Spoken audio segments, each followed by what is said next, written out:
ಬ್ರೇಕ್ನ ನಂತರ ಸುವರ್ಣ ನ್ಯೂಸ್ಗೆ ಮತ್ತೆ ಸ್ವಾಗತ. ಸದಾ ಕರ್ನಾಟಕದ ಮೇಲೆ ಒಂದಿಲ್ಲೊಂದು ಖ್ಯಾತಿ ತೆಗೆಯೋ ಮಹಾರಾಷ್ಟ್ರಕ್ಕೆ ಈಗ ಸಂಕಷ್ಟ ಎದುರಾಗಿದೆ. ಸಾಂಗ್ಲಿ ಜಿಲ್ಲೆಯ 44 ಹಳ್ಳಿಗಳ ಜನರು ಕರ್ನಾಟಕಕ್ಕೆ ಸೇರಲು ಒಲವು ತೋರಿದ್ದಾರೆ. ಮಹಾ ಸರ್ಕಾರದ ಮಲತಾಯಿ ಧೋರಣೆ ವಿರುದ್ಧ ಅಲ್ಲಿನ ಕನ್ನಡಿಗರು ಸಿಡಿದೆದ್ದಿದ್ದಾರೆ. ಇದು ಸುವರ್ಣ ಸುದ್ದಿಯ ವಿಶೇಷ.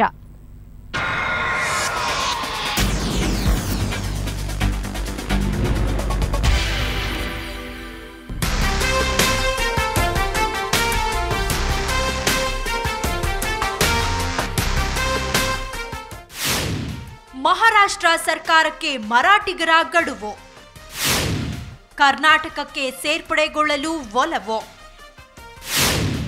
ಸಾಂಗ್ಲಿ ಜಿಲ್ಲೆಯ 44 ಹಳ್ಳಿಗಳ ನಿಲುವು.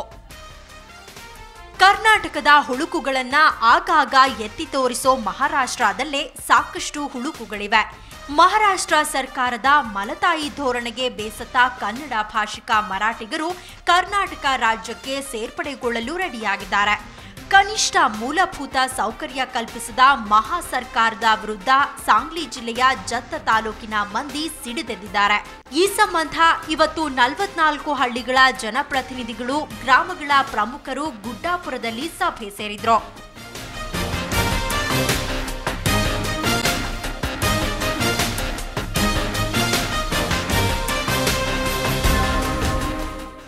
ಸಭೆಯಲ್ಲಿ ಚರ್ಚಿಸಲಾದ ನಿರ್ಣಯಗಳನ್ನ ಕೊನೆಯದಾಗಿ ಮಹಾರಾಷ್ಟ್ರ ಸರ್ಕಾರದ ಗಮನಕ್ಕೆ ತರಲು ನಿರ್ಧರಿಸಲಾಯಿತು. ಅಲ್ಲದೆ ಮಹಾರಾಷ್ಟ್ರ ಸರ್ಕಾರ ತಮ್ಮ ಬೇಡಿಕೆಗಳಿಗೆ 6 ತಿಂಗಳಲ್ಲಿ ಸ್ಪಂದಿಸಬೇಕು.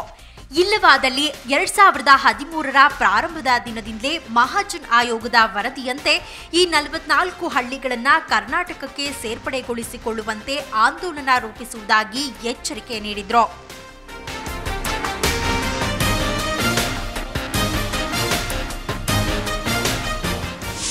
ನಮಗೇನು ಕುಡಿಲಾಕ ನೀರಿಲ್ಲ, ಶೇತಿ ನೀರಿಲ್ಲ, ಸದ್ಯ ದನಗಳಿಗೆ ಮೇವು ಇಲ್ಲ, ಛಾವಣಿ ಇಲ್ಲ. ಅದಕ್ಕೆ ನೀವು ಯಾವುದೇ ಪರಿಸ್ಥಿತಿ ಮಾಡಿ ನಮಗೆ ಒದಗಿಸಿ ಕೂಡ್ರಿ ಅಂತ ಹೇಳಿಸಿಂದ ನಾವು ಮಹಾರಾಷ್ಟ್ರ ಸರ್ಕಾರಕ್ಕೆ ಮಾಗಣಿ ಮಾಡಿದೆವು. ಗಡಿ ಭಾಗದ ಈ 44 ಹಳ್ಳಿಗಳಲ್ಲಿನ ಕನ್ನಡ ಭಾಷಿಕ ಮರಾಠಿಗರು ಹಾಗೂ ಕನ್ನಡಿಗರನ್ನ ಸಂಪೂರ್ಣವಾಗಿ ಕಡೆಗಣಿಸಲಾಗಿದೆ ಅನ್ನೋದು ಸ್ಥಳೀಯರ ಆರೋಪ. ಅವರಿಗೂ ಗೊತ್ತಿದೆ, ಮೆಹರ್ಚಂದ್ ಮಹಾಜನ್ ಆಯೋಗದ ಪ್ರಕಾರ 44 ಹಳ್ಳಿಗಳು ಇವು ಕರ್ನಾಟಕಕ್ಕೆ ಇಂದಿಲ್ಲ ನಾಳೆ ಹೋಗುವಂತ ಅವರಿಗೆ ಗೊತ್ತಿದೆ. ಅದರ ಸಲುವಾಗಿ ಇವರು ಸುಧಾರಣೆಯನ್ನು ಮಾಡ್ತಾ ಇಲ್ಲ ಅಂತ ಹೇಳಿ ನನಗನ್ನಿಸ್ತದೆ. ಈ ಜನರಿಗೆ 52 ವರ್ಷ ಆಯ್ತು ಇಲ್ಲಿದೆಲ್ಲ ಕೆಲವೊಂದು ಕಷ್ಟ ಕಾರ್ಪಣ್ಯಗಳಿಂದ ನೊಂದು ಈಗ ಜನ ಬಂಡಾಯ ಬಿದ್ದಿದ್ದಾರೆ. ನಮ್ಮ ಮಹಾರಾಷ್ಟ್ರವ್ರು ಇಲ್ಲಿ ಯಾವುದು ಭಕ್ತಿ ನಿವಾಸ ಕಟ್ಲಕ್ಕೆ ರೊಕ್ಕ ಕೊಟ್ಟಿಲ್ಲ. ಕರ್ನಾಟಕ ಗೌರ್ಮೆಂಟ್ದವರು ಮದತ್ ಮಾಡ್ತಾರೆ, ಪರಂತು ಮಹಾರಾಷ್ಟ್ರ ಗೌರ್ಮೆಂಟು ಮಾಡಿಲ್ಲ. ಯಾಕಂದರೆ ಇದು ನಮ್ಮ ಮೇಲೆ ಒಂದು ಸವತ್ ಮಸ್ತರದೇ ವಿಷಯ ಐತಿ. ಆಗಾಗ ಕರ್ನಾಟಕ ಕನ್ನಡಿಗರ ಬಗ್ಗೆ ಅವಹೇಳನಕಾರಿಯಾಗಿ ಬರಿತಾ ಇದ್ದ ಬಾಳ್ ಠಾಕ್ರೆಗೆ ಇದೊಂದು ಪಾಠವಾಗಲಿದೆ. ಅದೇನೇ ಇರಲಿ, ಮಹಾರಾಷ್ಟ್ರ ಸರ್ಕಾರ ಇವರ ಗಡುವಿಗೆ ಏನು ಉತ್ತರ ಕೊಡುತ್ತೋ ಕಾದು ನೋಡಬೇಕಿದೆ. ಕ್ಯಾಮ್ರಾ ಪರ್ಸನ್ ಸಂಗಮೇಶ್ ಜೊತೆ ರಾಜು ಪಾಟೀಲ್, ಸುವರ್ಣ ನ್ಯೂಸ್ 24/7 ಬಿಜಾಪುರ. ಹಲವು ವಿಘ್ನಗಳ ನಡುವೆಯೂ ಕೊನೆಗೂ ಕಠಾರಿ ವೀರ ಇವತ್ತು ರಾಜ್ಯಾದ್ಯಂತ ತೆರೆ ಕಂಡಿದೆ. ಆದರೆ ಕನ್ನಡಕದ ಮೂಲಕ ಕಠಾರಿ ನೋಡಲು ಬಂದ ಪ್ರೇಕ್ಷಕನಿಗೆ ನಿರಾಸೆ ಕಾದಿತ್ತು. ಬೆಂಗಳೂರಿನ ಕೆಲ ಚಿತ್ರಮಂದಿರಗಳಲ್ಲಿ 3D ವ್ಯವಸ್ಥೆಯೇ ಇರಲಿಲ್ಲ. ಇನ್ನು ದಾವಣಗೆರೆ ಹಾಗೂ ಹುಬ್ಬಳ್ಳಿಯಲ್ಲೂ ಕೂಡ 3D ಪ್ರಾಬ್ಲಮ್ ಉಂಟಾಗಿತ್ತು.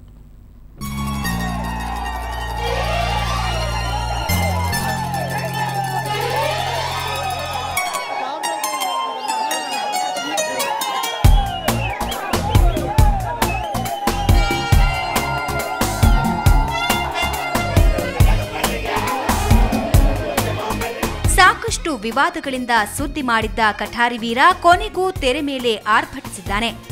ಸುಮಾರು 150ಕ್ಕೂ ಹೆಚ್ಚು ಚಿತ್ರಮಂದಿರಗಳಲ್ಲಿ ಕಠಾರಿ ವೀರ ಪ್ರದರ್ಶನಗೊಂಡಿದೆ. ಆದರೆ ಕನ್ನಡದ ಮೊದಲ 3D ಸಿನಿಮಾ ಅಂತ ಭಾರಿ ಪ್ರಚಾರ ಗಿಟ್ಟಿಸಿದ್ದ ಕಠಾರಿ ವೀರ ನೋಡಲು ಬಂದವರಿಗೆ ನಿರಾಸೆ ಉಂಟುಮಾಡಿತು. ಮೆಜೆಸ್ಟಿಕ್ನ ನರ್ತಕಿ ಚಿತ್ರಮಂದಿರದಲ್ಲಿ ಬಹಳ ಕುತೂಹಲದಿಂದ ಸಿನಿಮಾ ನೋಡೋ ಕಾತುರದಲ್ಲಿದ್ದ ಪ್ರೇಕ್ಷಕರಿಗೆ 3D ವ್ಯವಸ್ಥೆ ಇಲ್ಲ ಎಂದಾಗ ತಬ್ಬಿಪಾದ್ರು. ಕೊನೆಗೆ ಪಕ್ಕದಲ್ಲೇ ಇದ್ದ ತ್ರಿಭುವನ್ ಚಿತ್ರಮಂದಿರದಲ್ಲಿ ಸಿನಿಮಾ ನೋಡುವ ಅವಕಾಶ ಕಲ್ಪಿಸಲಾಯಿತು.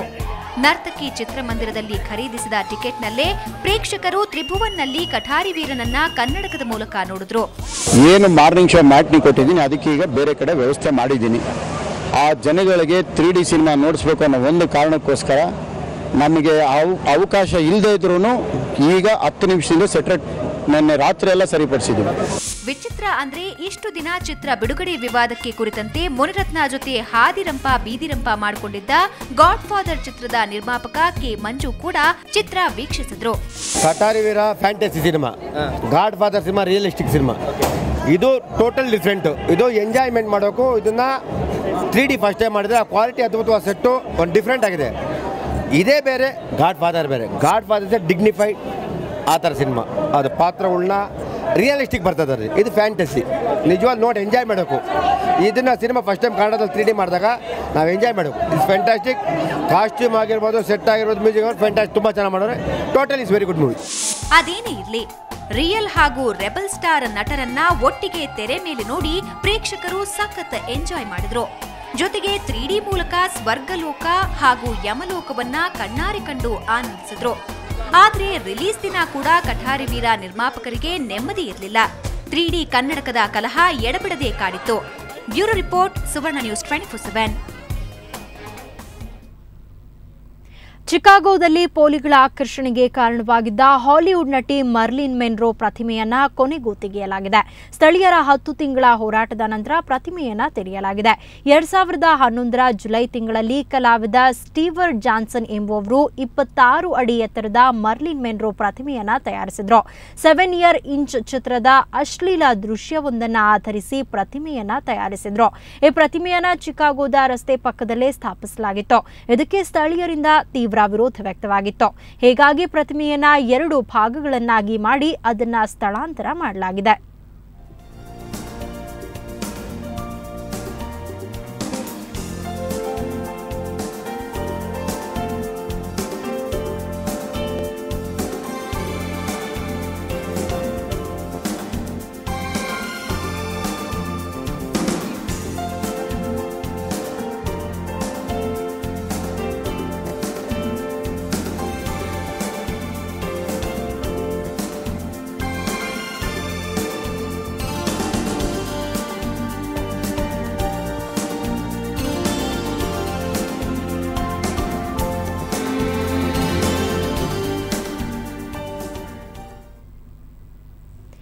ಕಾಫಿನಾಡು ಚಿಕ್ಕಮಗಳೂರಿಗೆ ಹೊಸ ಅತಿಥಿಗಳ ಆಗಮನವಾಗಿದೆ.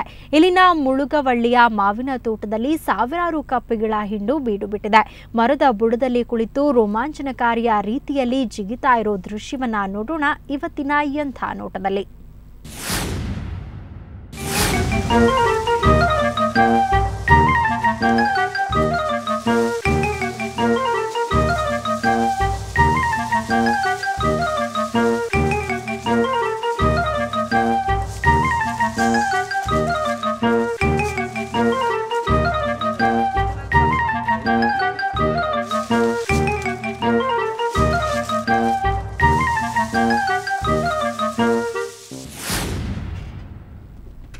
ಕೊನೆಯಲ್ಲಿ ಮತ್ತೊಮ್ಮೆ ಹೆಡ್ಲೈನ್ಸ್. ರಾಜ್ಯ ಬಿಜೆಪಿಯಲ್ಲಿ ಗರಿಗೆದರಿದ ಪತ್ರ ಪಾಲಿಟಿಕ್ಸ್. ವಿಶ್ವಾಸ ಇಲ್ಲದಿದ್ರೆ ಸಂಪುಟದಿಂದ ಕೈಬಿಡಿ. ಸಿಎಂಗೆ ಯಡಿಯೂರಪ್ಪ ಆಪ್ತ ಸಚಿವರ ಖಡಕ್ ನುಡಿ. ಸದಾನಂದ ಗೌಡ್ರ ವಿರುದ್ಧ ಎಡ್ಡಿ ಬಣದ ಸಹಿ ಸಂಗ್ರಹ. ಒತ್ತಡಕ್ಕೆ ಸಿಎಂ ಡೋಂಟ್ ಕೇರ್. ಶಾಸಕಾಂಗ ಸಭೆಯ ಅಗತ್ಯವಿಲ್ಲ ಅಂತ ಸ್ಪಷ್ಟ ನುಡಿ. ಮಹಾರಾಷ್ಟ್ರ ಸರ್ಕಾರದ ಮರಾಠಿಗರ ಗಡುವು. ಕರ್ನಾಟಕಕ್ಕೆ ಸೇರ್ಪಡೆಗೊಳ್ಳಲು ಕನ್ನಡ ಭಾಷಿಕರ ಒಲವು. ಸಾಂಗ್ಲಿ ಜಿಲ್ಲೆಯ 44 ಹಳ್ಳಿ ಜನರು ತಾಳಿದ್ರು ನಿಲುವು.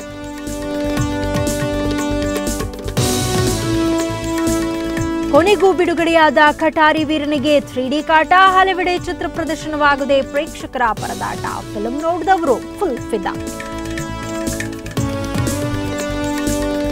ಪೋಲಿಗಳ ಆಕರ್ಷಣೆಗೆ ಬಿತ್ತು ಕತ್ತರಿ. ಚಿಕಾಗೋದಿಂದ ಮರ್ಲಿನ್ ಮೆನ್ರೋ ಪ್ರತಿಮೆ ಸ್ಥಳಾಂತರ. ಸ್ಥಳೀಯರ ಹೋರಾಟಕ್ಕೆ ಸಿಕ್ತು ಜಯ.